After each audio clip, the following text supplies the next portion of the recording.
Good morning.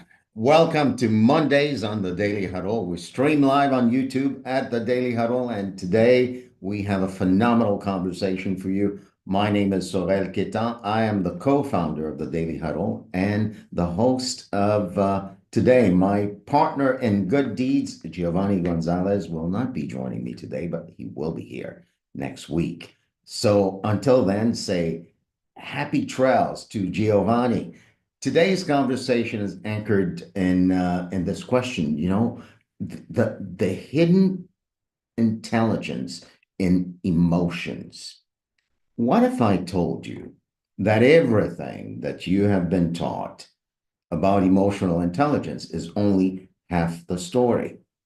When it comes to emotional intelligence, the way we see it and the way we relate to it is that I am emotionally intelligent when I can identify, regulate, manage my emotions, and also understand the emotions of others in a realm where it feels as if my primary job as a leader, as a business owner, as a team member is to do something about my emotions. Well, today's conversation is about this. There is a big blind spot when it comes to emotional intelligence. See, when it comes to emotional intelligence, I assume that I, as the human being, is the intelligent factor in the mix. What if the emotions themselves were a source of intelligence? That's the point of today's conversation. The point of today's conversation is that as leaders, as team members, as a business owner, I get really busy trying to manage my emotions and the emotions of others, leaving on the table the intelligence that comes with the emotions. So today's conversation is about tapping into that. What if leaders were like the CIA? Now, picture for a moment. You've got the Central Intelligence Agency. You've got the MI6 in Great Britain. When they're looking to deal with an issue and make critical decisions, you know what they do? They gather intelligence. In fact, they have spies who gather information. They analyze that information, and then they use that information as a source of intelligence to inform critical decisions. What if we leaders did the same thing with our emotions? That's the point of today's conversation. We're not going to dive deep into anything mysterious. It is simply that. The blind spot is that as a leader, as a business owner, I dismiss or even I'm blind to the fact that my emotions and the emotions of others is a source of intelligence. So let's take an example for a moment. I'm actually going to a meeting after this occasion. And I found myself this morning rather tense, frustrated, somewhat disturbed. Ordinarily, I would think, maybe if I play my favorite song, my favorite tune, that emotion will go away. As it turns out, that never works. It just creates more noise. So in teams, in corporations, when emotions are present, most people find themselves working really hard to deal with the emotion, to do something to make it go away, to do something to soothe themselves, to do something to deal with the emotions of others, and to do something to soothe the emotion of others. That's what people call emotional intelligence. How well can I survive in the face of flaring emotions? whether they're flaring hard or flaring just a little. Today's conversation is about flipping the script on emotions. What if there is no need whatsoever to deal with the emotions as something to either get rid of if they're judged? If I judge it a negative emotion, I'll do everything I can to get rid of it. Or if I judge it a good emotion, I'll do everything I can to get more of it. That is not the point of emotional intelligence. The point of emotional intelligence is to mine the emotions that show up exactly for what they are. And I'm proposing to you that what emotions are, there are trusted guideposts to something bigger than themselves and bigger than you. So what is that? Let's pause for a moment and create together that we can use our emotions as guideposts to the conversations that we can have, only which will resolve the emotion. So here's the deal. So this morning, guess what I did? I paused and I said to myself, I'm feeling frustrated.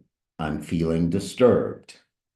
What is that emotion pointing to in terms of a conversation I can have or a message I can send?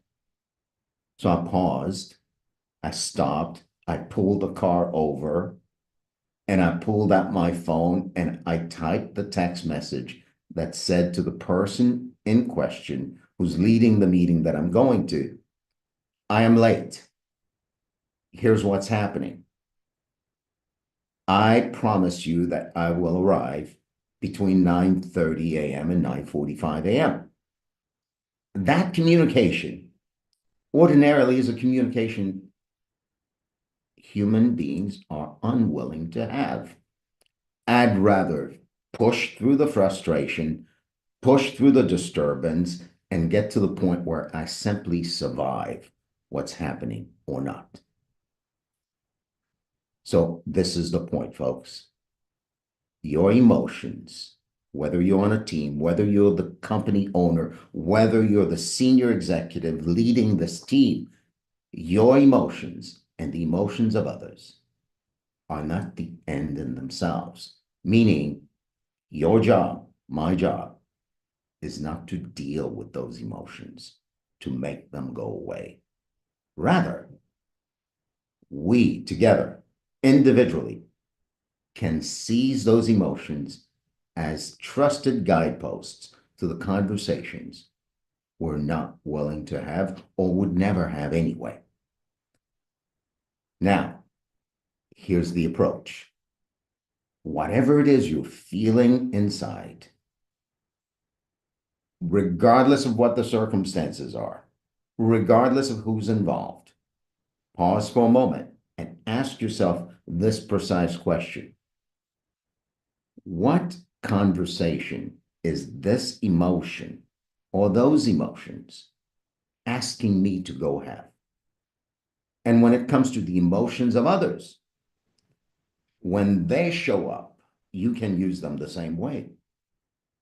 What conversation are their emotions pointing to that I need to have with them?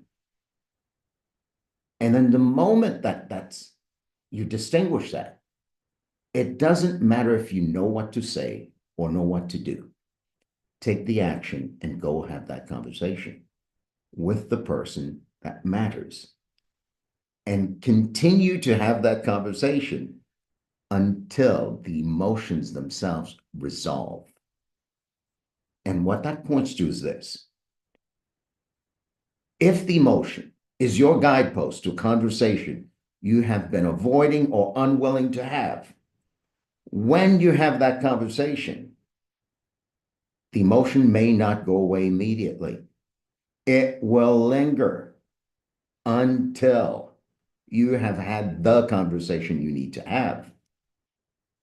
And now you might be asking yourself, so what types of conversations are we pointing to? I'm asserting And I'm giving you today this practical tip. Whenever there's an emotion present, that emotion is pointing to two types of conversations that you need to have as a leader, as a team member, as a business owner, as someone who's in any human relationship. Conversation type number one. Whenever you have an emotion, that emotion is connected directly and is a guidepost to an area of your life, an area of your business where you made a promise or had agreements and you have not kept those promises or honored those agreements in the way you know to and in the way you said you would. So what's the conversation you're going to have in this case? A conversation to restore your word in that matter. So this is radical, folks. I'm saying to you that whenever you have an unresolved emotion, it is a guidepost to two types of conversations. The first is a conversation to restore your word in the matter of promises you made and agreements you signed up to. And the conversation you need to have in that case is a conversation that does exactly that. In the case of my driving this morning, the nature of my message to the person in charge was simply this. I promised you I would arrive at 9:30, and I will arrive between 9:30 and 9:45. That simple communication restored something near and dear to me. In teams and organizations and companies, unless you and I, as leaders, make it our business to continually restore the power of what we say, an agreement we made, promises we made, what ensues are a series of emotions and body sensations that as a leader, as a team member, I end up, as a result of the blind spot, I end up spending all of my resources, all of my time dealing with the emotion, as opposed to capturing the emotion for what it is, a guidepost to a conversation to restore the agreements and promises I made. That's the first type of conversation.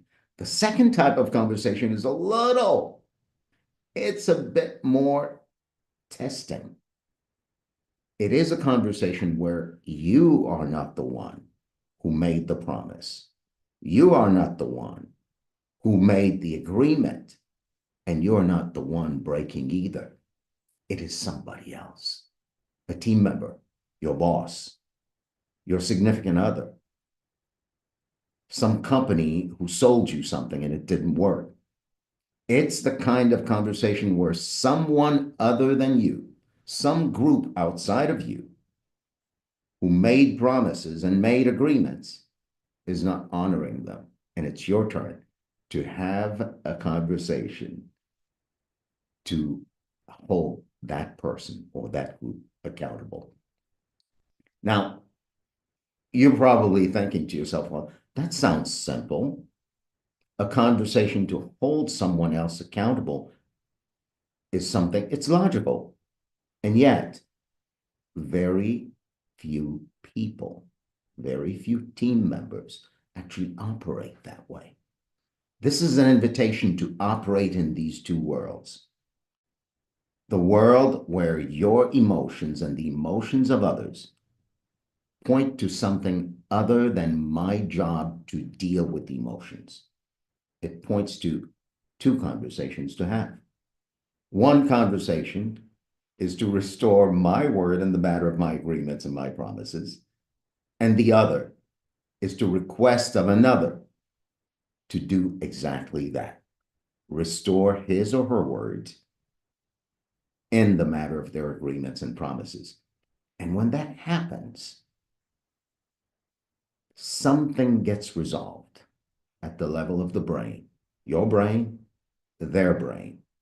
and the emotion dissipates, and the space that gets created is a space where performance is possible. And what do I mean by performance?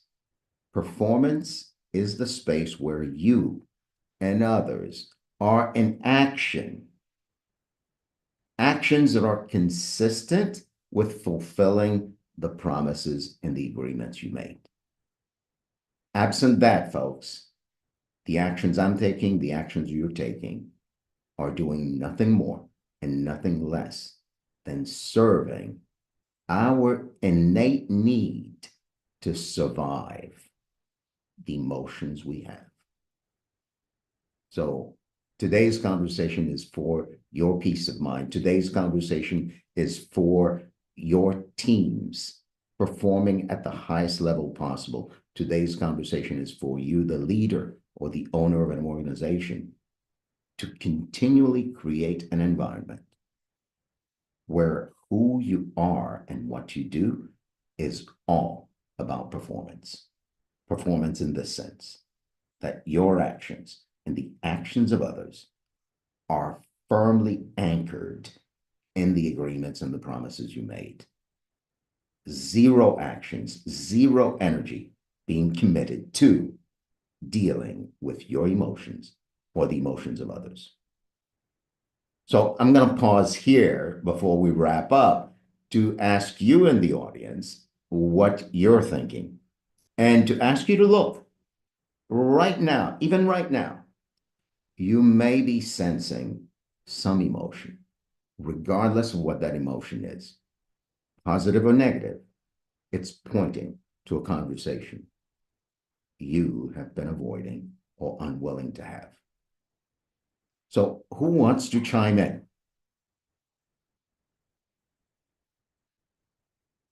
And if no one's going to chime in, I'm going to continue the conversation. Kurt, did you raise your hand or unmute? I unmuted. I guess what's coming up in my head is the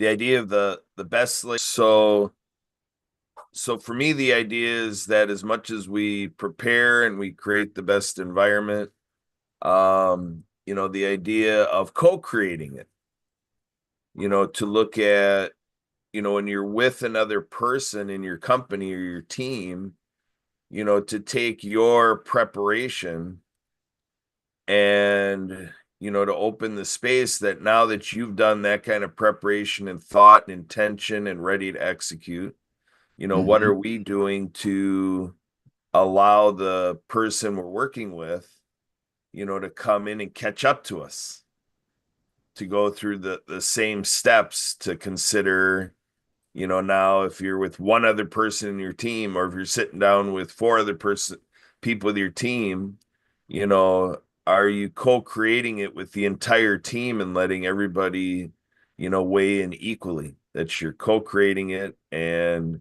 it's like a Knights of the Round Table dynamic, where everybody has a level playing field to have self-efficacy and to feel that their existence and their ideals are given a chance to be adopted by the others in the team. That's you're pointing to something that's really critical, Kurt. The idea that this approach isn't something that is automatic for human beings. It's a learned, it's a practiced approach. And one of the jobs I have as a leader is to expose this blind spot to the people around me.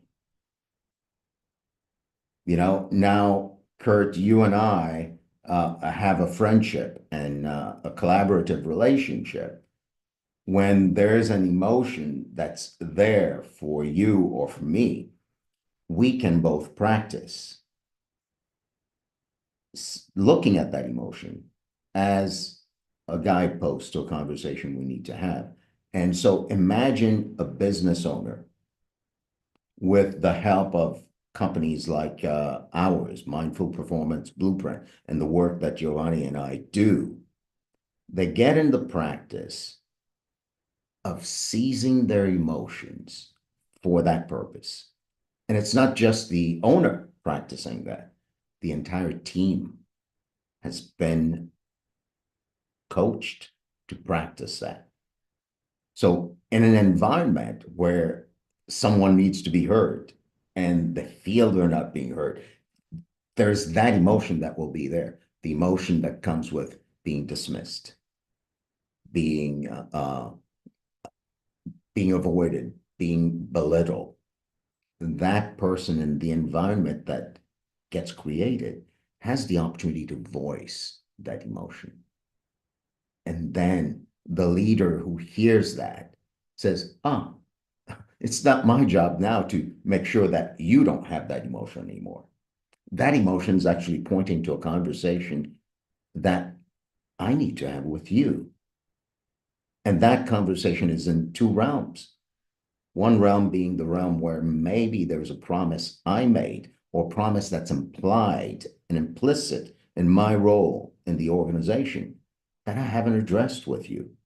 And it leaves you feeling that way. So there's a huge amount of responsibility that leaders, team members, business owners get to take individually and collectively. And I love the way you're pointing to it. So this game is not an individual game. It is a collective game.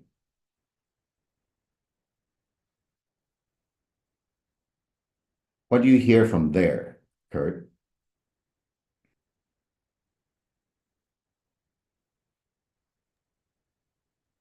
Yeah, it just gets me thinking of this game of the daily huddle itself. We have our weekday presentations, and like my being able to weigh in right now, this is an example. We're Yeah, co-creating daily huddle, right?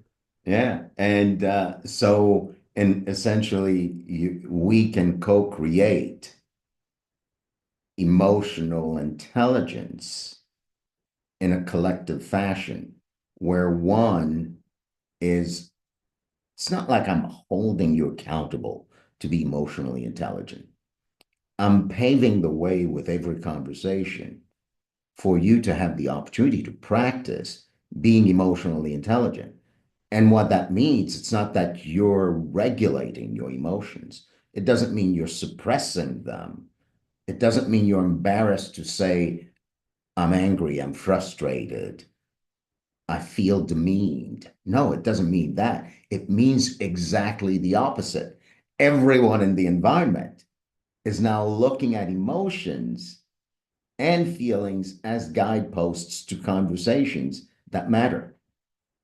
So it is in the interest of everyone to actually say what I'm feeling, to actually give language to the emotions that are there.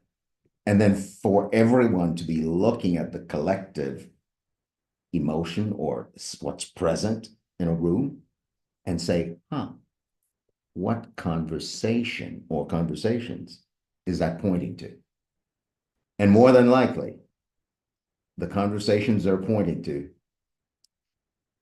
are in the realm of me taking responsibility for the promises and agreements I've either broken or not kept on time, or for them to give me the permission and give each other the permission to do the same.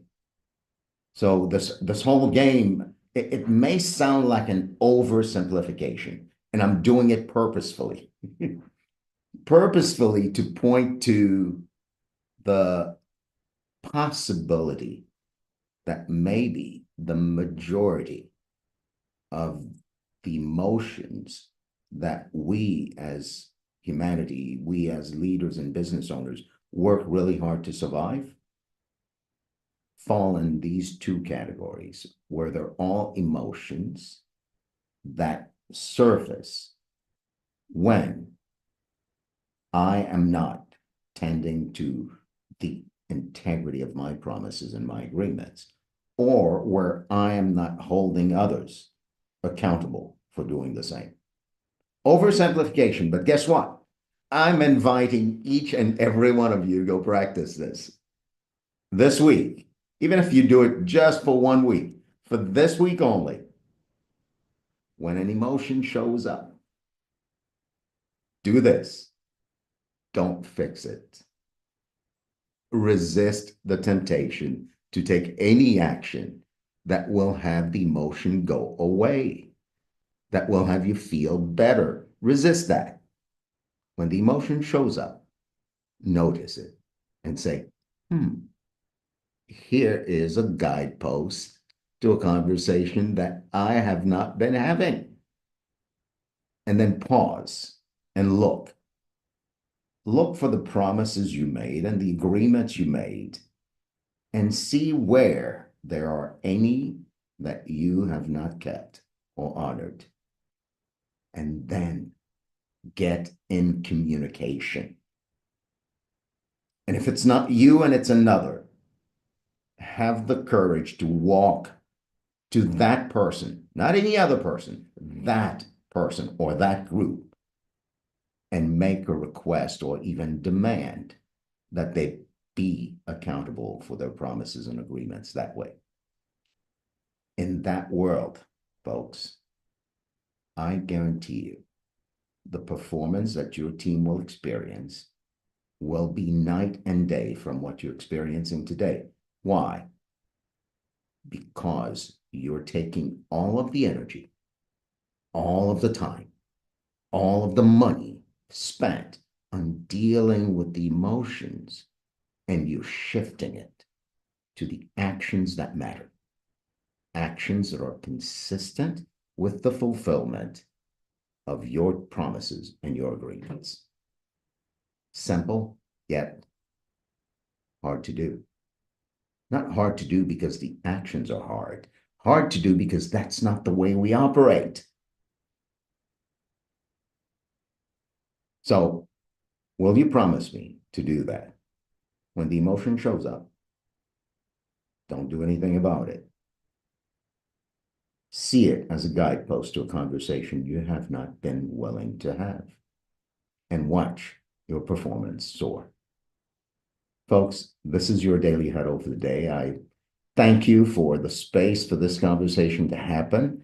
And I also thank you in advance for being people who are actually going to practice this. Because my commitment and the commitment of the Daily Huddle is that the performance of the companies we serve, the companies we run, rises. And if your performance can rise as a result of you practicing just those three little things, that will be my biggest reward. Thank you for being here with us on the Daily Huddle. We'll end as we usually do with our 8 tenets. The first tenet is to love. The second is to stress less.